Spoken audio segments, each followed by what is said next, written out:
first gaming console I ever played was the Atari 2600. My parents had it when I was born, or they got it very, very closely after I was born. So right around the time when I was like 5, which is about the age when I could sort of figure out how to move a joystick and push a big orange button, I was playing video games on the Atari. Now the best part about that story is that we had the Atari set up in our basement to the black and white TV that we had down there. And it wasn't until one Christmas where we went to my grandmother's house and we brought the Atari with us and hooked it up to her television that I knew that any of the Atari games were in color. In my head, all Atari games were black and white. And as soon as I saw them in like, I was playing Combat and it was the tanks and one tank was green and one tank was pink. I was like, what? This is the greatest thing ever. So that was my first experience with video games.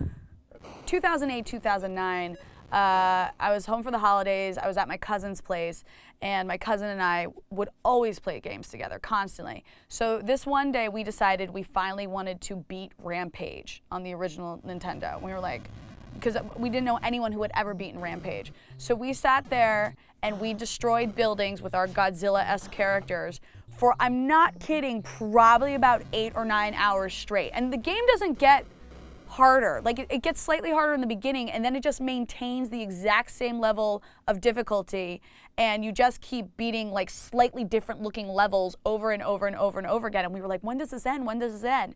And then finally we beat the last level and the screen just goes black and it says, congratulations, in white writing. And then the game starts over. And we were like, we just spent 9 hours for a kill screen that just said congratulations. There wasn't even like a story arc or anything. It was just like, good job. Thanks for spending 9 hours of your life on me. Oh, I was so frustrated. So I started with an Atari 2600 that has been my parents, and I started playing on that. And then I very clearly remember when I was 8 years old, my parents gave my brother and I a Nintendo, the original Nintendo, for Christmas. And the very first game I got was DuckTales, and that's the very first game I ever beat on the Nintendo.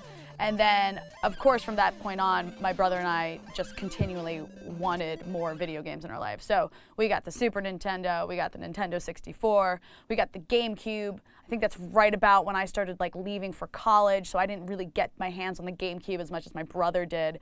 But then in college was when we, everyone kind of brought up their like old Super Nintendos and stuff like that, and we played GoldenEye and all that kind of stuff. And then afterwards it was, then that's when you had Xbox come out and the Wii, and those are my consoles now. I have a 360, I have the Wii, I have, PS3.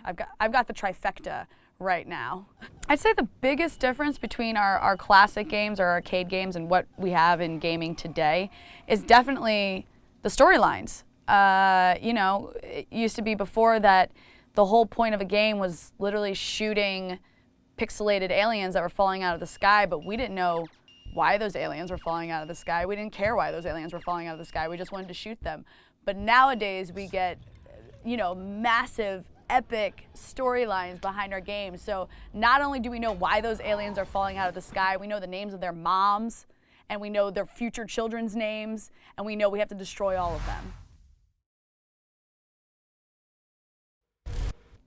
I think the reason we have such a community with gaming now is that when gaming started, everyone who was a kid when gaming sort of started, I'd say in like the 80s, that's when you first had like your Nintendos coming out.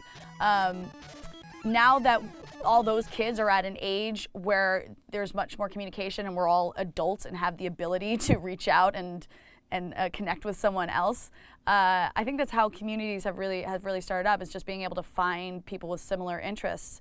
When you're a kid, it's really only like if your next door neighbor played or like someone else from your school played. But now we have this magical thing called the internet, where you can find other people with similar interests. And I think that allows the community to keep growing because people are able to reach out and find other people who want to play the same kind of games as them. I definitely think video games are an art form. There's a lot of like basic logistics, like you push X and this happens, or you push up and that happens. But if that's all games were, we wouldn't be playing them anymore. We would have lost interest a long, long time ago. So the fact that games have developed into what is really a true form of entertainment I think really proves that they are legitimately an art form. I mean, we have video games that are getting, their scores are getting nominated for Grammys. I'm hoping soon that, you know, video games might even get recognized for bigger awards than that too, because the amount of time and work and effort that people put into these can be so much massively more than a lot of the movies that we see during summer blockbuster season. What I love most about video games is the entertainment value combined with my ability to control what happens in the actual game itself. I love feeling that I'm not just sitting back and enjoying something in front of me. I like that I actually have to be active, that I have to think, that I have to make decisions. I also like the fun anxiety that comes along from playing games. The thrill, I guess, is probably a better way to put that. Because you don't really get that unless you're in one of those amusement park rides that has a giant screen in front of you, and that's the only way you feel like you're an actual part of what's happening. So yeah, the interactivity is what I love about video games. I think that now that games have become such a story-esque type of media, you know, we obviously see a lot more cinematics and cutscenes throughout our games, and that just really helps you, it really helps you attach yourself to this character or characters that you are playing in these games, and it helps you get more invested. And that's why we have games that people will play for, they'll log 70 to 80 hours in one game, and it's so easy because you really feel like you're living in this other fantasy world. I credit my passion for video games to both my brother and my cousin Brian, because those are the two guys who, when I was growing up, the three of us would play video games. That was our thing. That was what we did together. And, you know, whether it was one of us controlling our dude in Final Fantasy while the other read the map and told us where to go, or in, you know, my cousin playing a game and then we finding a bad guy that terrified him, so I would take over so I could beat the bad guy for him. It really just, the three of us together really kind of created our own little community, and that's the reason that I love video games so much, is because I got to play it with people I loved growing up. You know, it's incredible to see how gaming development has progressed over the years. You know, starting with one guy from Activision who used to make a game to these massive, massive studios that we have making games, and now we're seeing a resurgence of indie games, of smaller studios, just a couple people working on a game, and these smaller games are getting so many high accolades that we can't ignore them anymore. I really hope that the gaming industry remains a type of industry where smaller games and more more individual thought is still encouraged, and that we will still get to see these really great, beautiful pieces of artwork that come out along with these massive blockbuster games, because I think without both of them, gaming could get very stale.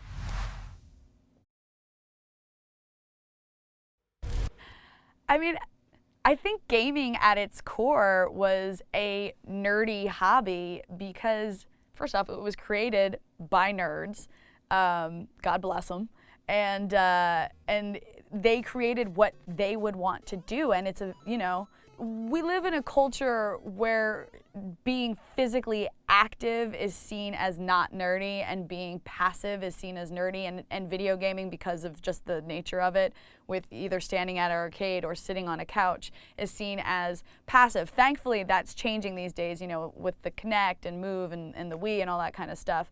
But I think that because of where gaming started from at its core, it just naturally tended to be a nerdy activity, and I hope that that's changing these days. I think it's incredible that geek and nerd culture has become so assimilated into our media and our entertainment these days, and I really think that's due to the fact that everyone who's kind of at an adult executive level these days probably grew up as a nerd. So now we get to make all the decisions, and we're in charge of running all the media and all the entertainment, and we get to put on what we want. Thank goodness. Nerds took over the world, and look, our movies are way more awesome, and our games are way more awesome, and now it's weirdly cool to be a nerd. I was definitely not cool growing up. I desperately wanted to be cool, but I wasn't at all. And I'm proud of that, and I'm proud of who I am now, you know? It's weird that now I could be considered cool. That's awkward and doesn't fit on me very well. There's a really strong part of me that wants VR to be like a regular everyday thing.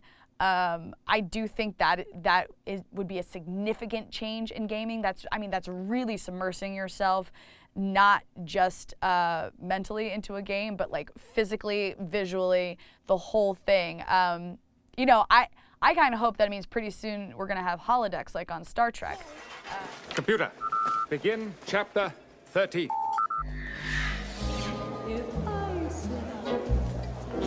Try and look as if you're having a good time.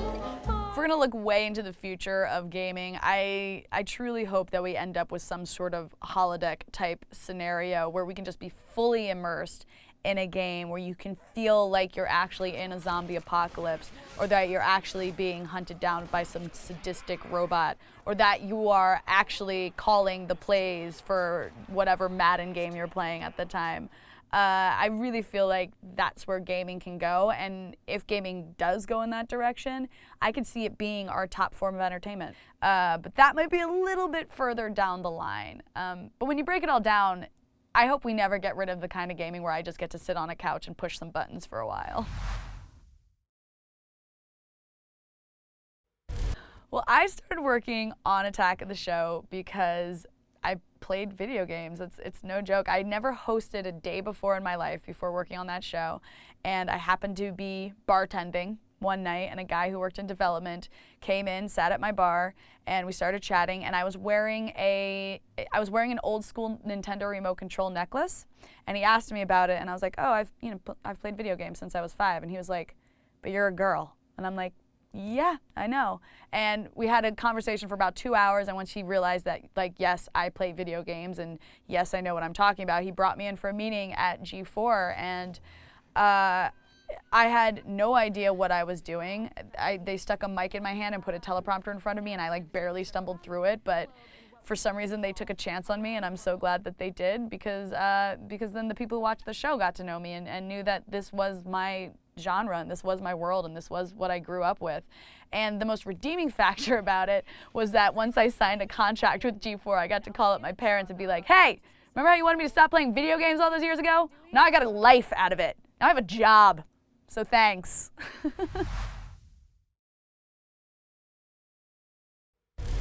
Girl gamer is one of those phrases that, I mean, it's quite obvious. It's a gamer who happens to be a girl. I'm not a huge fan of that phrase, mainly for the obvious reason that a gamer should be able to be a boy or a girl. Who cares? But I also don't like the fact that some girls will like get behind it and be like, woman power, I'm a girl gamer. It's like, just be a gamer. And guess what?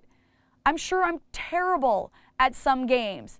It doesn't mean I'm not a gamer, because there are guys out there who are terrible at some games. Doesn't mean they're not gamers. We're all gonna be horrible at something, and we're all gonna be awesome at something. I am fantastic at shooting zombies. I am terrible at running plays in Madden. Just get over it. I think the phrase girl gamer, I think the phrase girl gamer is a bit of a weighted term. You know, there's definitely something to be said about being able to find other girls that you have the similar interests with and playing with them, because, you know, sometimes the community at large isn't really accepting of women playing games, and that's hard. At the same time, I think the more that women kind of hide behind the phrase girl gamer, the longer it's going to take for that girl to ever be dropped from the phrase to begin with. I believe in a day when we can all just be gamers. This is an interesting point, whether the audience or the industry is shaping the future of games more. I actually kind of think it's the industry, because I don't know if we necessarily would have the jumps in gaming that we've had recently, especially with motion gaming. I can't imagine that there was a big cry from actual gamers to be like, I want to move around when I play games. I think that was more of the industry going, how do we get more people to play games? I know, let's make them more active, and we'll add this element to it. Now, gamers were very accepting of it. I find it to be a very cool trait of a game. I definitely still appreciate sitting on my couch and playing a game and not moving as well. But I don't think that we would have these leaps in technology if it wasn't for the industry looking and going, how do we get more people? Now, of course, that's all like money-based. They just want more people to buy games and play games. But still, if it's going to bring us some cool stuff to play with, why not? I really just don't see the link between violence and video games, because I don't imagine that there's any more or any less violence in video games than in any other form of media that we have. We have unfortunately had a lot of gun crime in the United States recently, and I remember someone tweeted after one of the most recent incidences when people started accusing video games of being an influence for this. They were like, wow, I wonder how all those other countries with the same exact video games as us don't have as much gun crime. And it's like, yeah, hello. I mean, you have to always look at the larger picture. And if something is universal, like video games, that's probably not the problem. Now, whether video games are a time waster, I think you can say that about any form of entertainment. Why is going to a movie not as big of a time waster as playing a video game?